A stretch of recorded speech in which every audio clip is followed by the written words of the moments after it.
जय श्री श्याम भक्तों, आज है पाप मोचनी एकादशी। पाप मोचनी एकादशी का आज हम महात्म का स्मरण करेंगे। बोलिए विष्णु भगवान की जय, एकादशी मैया की जय। शांताकारं भुजगशयनं पद्मनाभं सुरेशं विश्वाधारं गगनसदृशं मेघवर्णं शुभांगं लक्ष्मीकान्तं कमलनयनं योगविद्यारनगाम्यं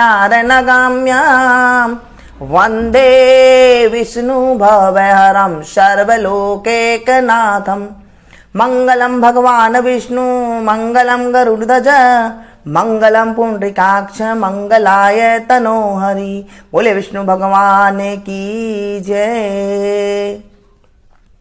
श्रीमन नारायण नारायण नारायण, श्रीमन नारायण नारायण नारायण, भजमन नारायण नारायण नारायण, श्रीमन नारायण नारायण नारायण। बोले विष्णु भगवान की जय।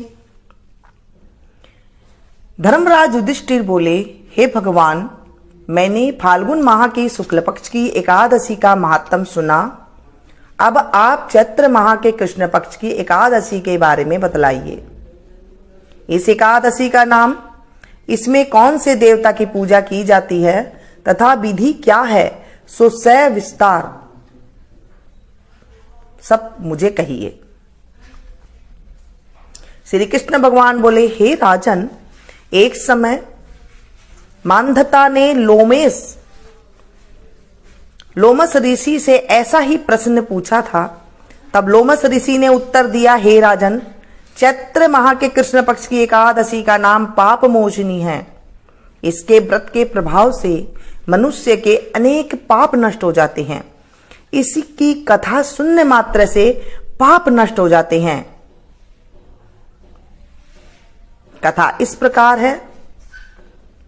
प्राचीन समय में एक चैत्र रथ वन में अप्सराएं वास करती थी। वहां हर समय वसंत रहता था। उस वन में एक मेधावी नामक मुनि तपस्या करते थे। वे शिव भक्त थे। एक दिन मंजू घोषा नामक एक अप्सरा उनको मोहित करने के लिए सितार बजाकर मधुर मधुर गाने गाने लगी। उस समय शिव के शत्रु अनंग कामदेव भी शिव भक्त मेधावी मुनि को जीतने के लिए तैयार हुए। कामदेव ने उस सुंदर अप्सरा के भ्रू को धनुष बनाया, कटाक्ष को उसकी प्रत्यंचा डोरी बनाई, उसके नेत्रों को उसने संकेत बनाया और कुचों को कोरी बनाया।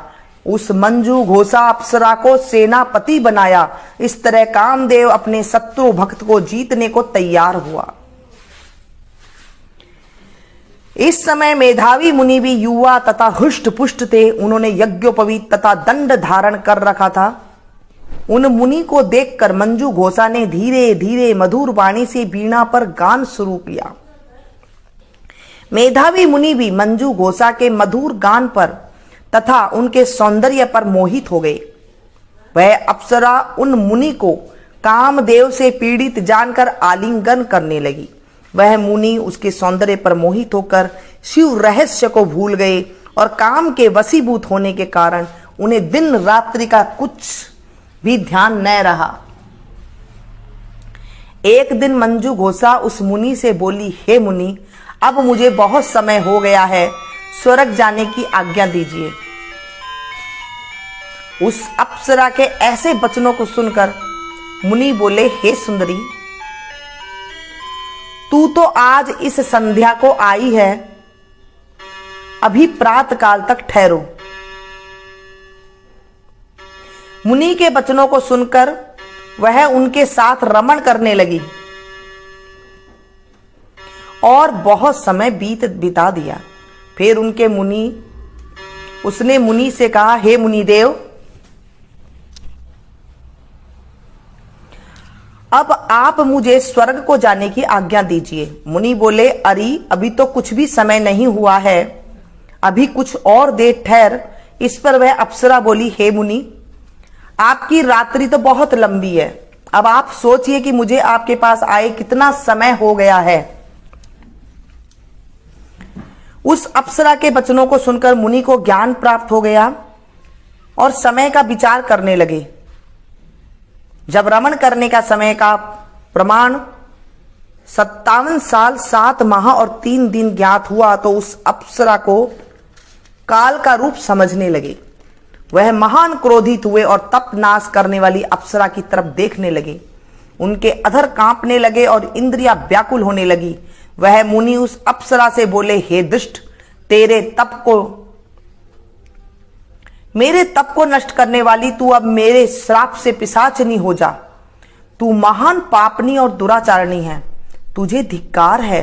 उस मुनि के श्राप से वह पिशाचनी हो गई। तब वह बोली, हे मुनि, अब मुझ पर क्रोध को त्याग कर प्रसन्न हो जाओ और इस शाप का निवारण कीजिए। तब मुनि को कुछ शांति मिली और पिशाचनी से बोले, रे दुष्ट, मैं शाप से छूटने का उपाय बतलाता हूं। चैत्र माह के कृष्ण पक्ष की जो एकादशी है उसका नाम पाप मोचनी है। उस एकादशी का व्रत करने से तेरी पिशाचिनी की देह छूट जाएगी। इस प्रकार मुनि ने उसको समस्त विधि आदि बतला दी और अपने पिता चमन ऋषि के पास गई। चमन ऋषि अपने पुत्र को देखकर बोले, रे पुत्र, तूने ये क्या किया? तेरे समस्त तप नष्ट हो गए हैं।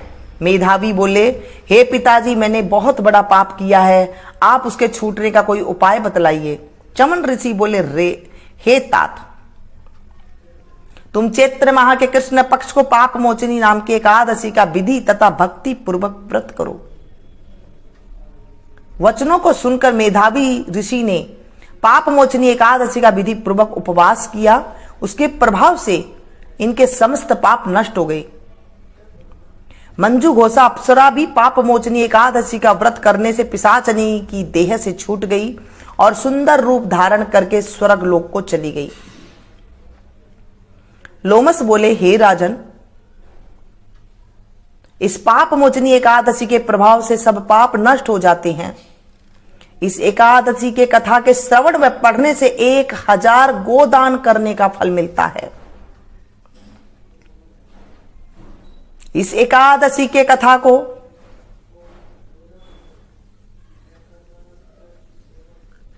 श्रवण मात्र से जिसके 1000 गोदान करने का जितना फल मिलता है, इस व्रत के करने से ब्रह्म हत्या करने वाले, अगंबा गमन करने वाली आदि के पाप नष्ट हो जाते हैं और अंत में स्वर्ग को जाते हैं। बोलिए विष्णु भगवान की जय, एकादशी मैया की जय।